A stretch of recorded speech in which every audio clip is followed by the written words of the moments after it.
now then to start a new kind of thing on the channel. So I will be dropping these like periodically.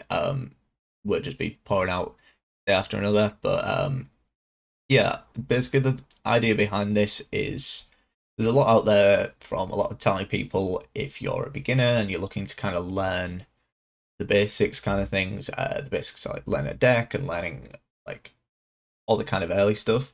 But there's not too much in the way of if you're like a reasonably good player, say you've got to pro rank or you're like floating around pro rank, and you're looking to go from that point of like you know all the cards and you know how to play, but you want to improve a bit beyond just watching games and stuff. Some of the like tried and tested kind of things that can really help improve your play. So I thought I'd cover some of that stuff to give myself a bit of credibility on this kind of thing. If you watched me before, you'll probably know, but if you're new watching the videos, basically every season where I can actually be bothered, I end up in the top 500, usually floating around 300th or something. And that isn't just slamming meta decks. You can kind of tell from my videos, it's not common that I play the sort of strongest stuff. I'm usually doing dumb stuff. So yeah, I think I kind of know what I'm doing, to be honest. At some point, I am going to make a push for an open, but I have also been saying that for about a year. So at some point, maybe I try and get myself in an open. And also, I've been playing CCGs for well since I was a little ween. Since I was 6, started playing Yu-Gi-Oh. Not all that good back then. Think I've improved a little bit, but yeah, got plenty of experience in my ripe old age of 24. So uh, yeah, I think I know what I'm talking about. I can teach you a few things. Now we're starting off with something that I do quite a bit, which is evaluating your games. I have the benefit that when I'm editing my videos and things like that, I watch back most of my games anyway and kind of cry at my misplays. But yeah, I think it's a very helpful tool for improving. Now, in which side is it? That side. I've just put up the deck list if that I'm using like in this game that I'm reviewing. If you do want to try out the deck, there's a link to it in the deck list spreadsheet I've got in my description. And yeah, so I think evaluating your game sort of afterwards, and this is easily done. Just get yourself something that'll record your screen, and just watch back your games afterwards because you will, you probably will never play a perfect game. Basically, even games where you absolutely stomp the game, or you make a unbelievable play, you'll have made a mistake somewhere. Sometimes it's really minor things, you forget to click one unit and you drop 1 point. But sometimes there's like sequencing errors, or you don't like bleed when you should have, or you push too far in round one. There's a million and one things you could have done wrong. And watching your games back with sort of a fresh mind and looking at it and seeing what you think would have been a better play or trying to evaluate what's a better play really helps you to improve because a lot of the time these things are problems you're making all the time and you don't realize them. So it really helps to watch yourself back, basically. So in this video, I'm going to go over one of my games from a stream. I had I'm recording, it was the night before, and so I talk through that game because I think that one I was looking for games. I think this one's a perfect example. Is a game. Bit of a spoiler of the result. I end up losing by 1 point, so you can kind of see why small mistakes matter because there's nothing cataclysmic in that game. I don't think where I completely got it wrong, um, but there's a lot of little things that all add up to that loss of a couple of points. Um, so yeah, I think it's a good one to kind of show you what I'm talking about. Look over it, consider other alternatives, whether it would have been better, that kind of thing. Uh, don't want this to drag on too long because obviously I'm going to be talking the whole way through. Uh, but yeah, this will be all going in a playlist and similar kind of things coming. Hope you enjoy, and I'll catch you later. All right, so I did try and download the footage off Twitch, and it was just terrible quality. So instead, I'm straight up streaming it just through my Twitch VODs, and it's far better. So this is what we got going on.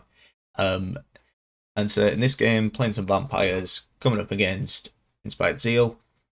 This is one of the few kind of games where you can't be certain what your opponent's going to play because Inspired Zeal could be duels, it could be siege and like a control catalyst, it could be triple commandos. I think that's something you can never truly know for sure on ladder. Whereas, if you come up against land pockets, it's going to be crimes, for example. So here, I had a few things in mind looking at this hand.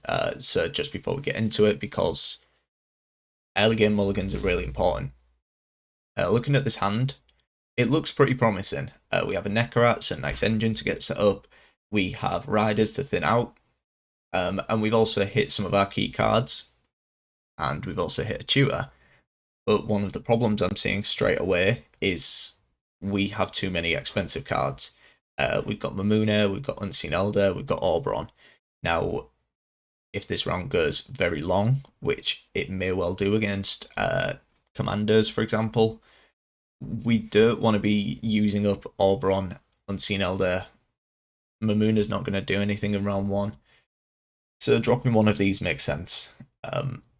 Another thing I also had in mind that I was really, really happy about looking at this was we have Queen of the Night to purify and the Weavess or Whisperess, I forget which one, can pull into Parasite.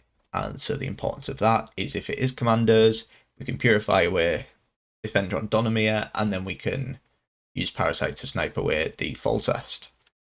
So I did end up taking a mulligan, if I remember right. Yeah, so looked at the deck a bit, thinking about what I'm looking for, and kind of set my mind to, okay, we probably want to drop this Oberon, or maybe the Unseen Elder. I think I went for the Oberon, yeah.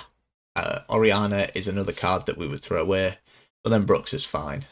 We would have maybe liked to have found a Garcane, something like that. And even like here, so this is what I'm talking about with the analysis things, is like, don't just look at your players and think, oh yeah, that's whatever. It may have even been a mistake playing these riders. I think maybe playing the Neckarat may have been slightly better because we can set that up as a 7. Unlikely that we don't have dominance at some point. We could have gone for just a straight up Bruxer, but setting up an engine is pretty good. And playing the riders also takes away the possibility later on for us to use Oberon to get a riders to do the triple thinning. That wasn't really something I was thinking about doing this game, but it does remove that possibility. So although that seems like a pretty basic thing, just playing out the riders early, sometimes it's not always right, and it's worth thinking about. So this is all pretty linear. This is exactly what I said in the mulligans. Queen of the Night to purify that. As soon as Foltest comes down, we can parasite it away. And so this is why you need to be thinking ahead during your games, not just playing each round, just play your cards and play reactively. You need to play proactively, think about stuff. And so I get rewarded here by being able to purify it. And so, yeah, they pull the commanders, played the Neckarat, which, again, I maybe should have played like 2 turns earlier. So, I mean, we lose 2 points from that. Because the riders we could have got down eventually, if I was particularly looking for dominance, we just bleed the 10 power commando instead. And so, yeah, they do pull Foltest, so we straight away parasite it. Job's a good one. And this was a little weird for them, because they passed on 7. Seemed a bit strange. So we just take the round with a Kikimor. Nice and easy. Does set up a weird situation for us though, where we're 2 cards down, but we also kind of want to bleed because Siege is a little scary. Siege is a little bit scary. And so I go into the draws thinking, okay, can we hit something we can bleed with here? And in a way we kind of do. So we play out the Conqueror, we're still at 7 cards. We can kind of get away with this at the moment.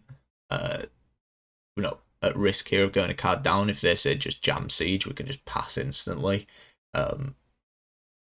So playing down to 7 is always correct in a bleed. You improve your future draws because you see you get more cards out your deck and that kind of thing. So it just always makes sense to do.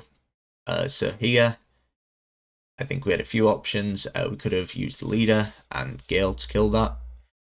I think I ended up going for the Naglfar to pull the Caranthea. We could have equally from the Naglfar hit something like an Oberon, which would have been fine. We could have hit a Cave Troll, which would have been fine. Crimson Curse, not that great, but because Naglfar gives you two options, we're not going to take the Crimson Curse. So I think in this position, it makes sense to kind of go for the Caranthea just to get the Mamuna, get a lot of points down early, because a lot of the sort of issues you can face when you're taking a super risky bleed like this is them tempoing ahead on 8 cards, you're at 6 cards, everything hurts, it's all pain. How do you get out of the round? So here I really wanted to put a lot of pressure down early. And Granthea into Mamuna into a worker definitely does that. And so, yeah, so they're boiling oil to remove the Kikimor, makes sense. And in this position, I think I made a mistake. Like, you can kind of see me hovering there, hovered the pass. I think the pass was incorrect. So, kind of reason for this is a few things. I think my logic was okay in that AA for maximum for them plays for 12 points. Getting 14 points in one turn from Northern Realms is not exactly easy without committing something. They don't have many. They have a lot of engines. They don't have a lot of point slam. So point slamming 14 points for them, not easy. I think what instead I should have done is capitalized on this position where I'm already up 13 points. NR aren't going to close this gap on me in one turn. So we can get away with just playing out something else. We could have just straight up gone for a leader and a Garcane. That alone plays for 7 when it gets back to the point where I can next pass, basically. No, it plays for 8, actually, I think. Yeah, like 8 points. So then 24 points up. You're asking 21 points of NR in 3 cards. It's still a bit of a reach for them. We also just could have absolutely gone for it, played out the Unseen Elder, something like that. We had options that here, and I think it was a mistake by me to take the pass because we haven't seen anything threatening yet. They did end up going for an AA for a Karak Marine. This is kind of what I was talking about. They're still 2 points off, being able to just pass out the round. They do end up using a leader, which is actually pretty good in this matchup because they do need their leader charges, but didn't end up mattering. But it's not terrible that we got the AA and the Inspired Zeal, but I think there was scope for us to push further, for sure. And so with those mulligans, yeah, just chuck the 2 Alps. I think maybe throwing one of the Garcanes was a bit better because we have a lot of engines, and so we're going to lose value on some. And then starts off pretty standard. They play a Blister, we play a Defender, they play Siege, we play Unseen Elder because the Defender didn't get answered. And kind of what I was looking at here was, okay, we need to get points on the board. We need to start threatening their engines and get our own set up. So what I had in mind here was bleeding the reinforced Blister. It'll knock down to 3, and it'll still have bleeding, as in 2 with 1 armor, sorry. And then Gil can finish it off. And you'll actually see, I think this was one of my big mistakes, was we used the Gale, killed the reinforced Blister, but I think playing Oriana there was much better. Much better to play Oriana there. So the reason was, if you kind of look at the position here, the state of the board, Unseen Elder is going to give bleeding to something. We already have bleeding on 1. We can use 2 leader charges. We can use 1 leader charge even. And play Oriana. So she can give bleeding to something. Oriana becomes an 8-point unit. We have a big defender in the way, so unless we get incredibly unlucky, Bombardment is not going to deal with that. And so they're facing on the situation of 2 really big engines in the form of Unseen Elder and Oriana, and needing to deal with both of them. They deal with one, they probably can't deal with the other. So I think it was a big mistake on my part not doing that. And as you can see, it kind of goes from there. So the bombardment comes in after they play their siege engine, obviously. And I mean, you can see the defender only just gets taken off the board, and Unseen Elder survives. I think they use a leader there to ping it away, but you see my point. They have to use up all the leaders just to kind of get away in this position. So yeah, I think big mistake on my part. Not taking that Oriana earlier, and another mistake here. We play out the Oriana when we should have used that leader charge first. It's a sequencing issue, where because I kind of rushed into the play, I didn't just use my leader, which would have spawned another vampire. Oriana would have given another bleeding. We lose a point because of that. So that's just something that we don't even have to speculate about how it would have gone. We just straight up lose 1 point because of that. So yeah, bombardment comes in. Oriana does stick, which in all honesty I'm very surprised about, but is what it is. And so this is kind of what I was saying about the cave troll kind of situation. When cave troll was set up, Oriana's now at 4. She gets taken out by a boiling oil here. What are we supposed to do about that? I mean, the short answer is there's nothing we can do about that. All we can do is pray that they don't have a boiling oil, and of course they do. Of course they do take it out, and so now one of our tallest units, which we would assume they don't have tall punish, is now off the board, and now we're playing bronze engines much later on, where an Alpier would have been much better. And it's all just a bit dreary. We're still up on points, but the problem is they still have commanders to come and all that fun kind of stuff. So it goes pretty standard. We play the next one. They play their Pavetta to put back in their commanders, so we know what's coming. Considering which of these two to play, I end up playing the Muna to pull the Conqueror. We could have pulled the Necrat if we wanted to, but I mean, we didn't really need to, because the bleeding, the extra points we would have got on the Garcanes and the extra points from bleeding wouldn't be the same as we just get from the raw point slam of a Conqueror. Another point that was missed here, I think also something I hadn't even considered until this second watch through of it, is we could have also played the Oberon, stacked up the row a little bit. So Oberon would have brought, for example, like this row up to 12 plus whatever we get. Let's say we get something that plays down as like a 6 points or something. We're pushing on towards Sabbath, and then when we pull the Conqueror, we end up with Sabbath. It comes down, it gets boosted by the Oberon. It's a possible 1 point miss. Shouldn't really be that much of an issue. They lose a point there, doesn't really matter too much. Oh no, they don't lose a point because they kill an engine. Never mind. Plays for 2 points. And so then we do get unlucky on the Oberon, in that we could have got a Conqueror. We end up getting not too great choices. We end up taking that because that plays for 7 points.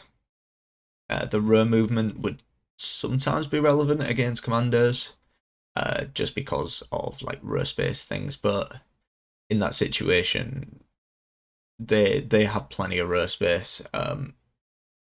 There's no real way that moving one unit's going to change that, and so then we end up losing by 1. And so remember what I've been saying, if Oriana sticks, we win by a lot there. I drops 1 point on sequencing. I potentially lost some points from my order with Oberon and Mamuna. So, and also the round 2 that I was talking about, bit of a mistake there. And also, with the Oberon, to bring it all back, there was a rider right there. So if I hadn't have done that thinning in round 1, when we could have just developed a Necrat and kept the riders in deck, we would have won that, because Oberon would have pulled out 3 riders, and I placed for a lot of points. That would have come down for 18 points instead of coming down for 12. So instead of losing by one, just that early game sequencing thing, just trying to bring it all back together, prove the point that there's a knock on effect of everything you do. End up losing because of it. And so I think the thing to kind of take away from this is don't just play your games and see, okay, I lost by 1 point, it's whatever. Or your games where you just, okay, I've lost, or when you win, it's, oh, I've done great. Is record your games, watch them back, see how you got on, and really try and do what I've kind of done, is look at it play by play. Every single turn, instead of just being like, yeah, that was fine, think, was there anything better I've done? Absolutely anything. And you are never going to spot a game where there isn't at least one thing you could have done better.